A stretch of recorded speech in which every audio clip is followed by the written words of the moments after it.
Video যে গাছটা দেখছেন এটা একটা রিমন গাছ। এই জাতের বিয়ারিং অনেক বেশি।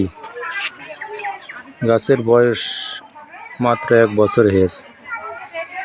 এর কালারও অনেক সুন্দর হয়। গাছ ছোট থাকার জন্যই অনেক ফল কমিয়ে দিছিলাম।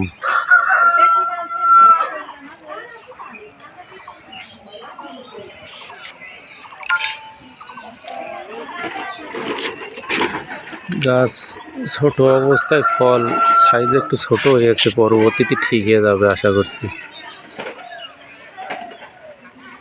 তো এই রিমন জাতের চারা যারা খুঁজছেন তারা আমার এই স্ক্রিনে দেওয়া নাম্বারে যোগাযোগ করবেন, ফুল সহ চারা দেওয়া যাবে।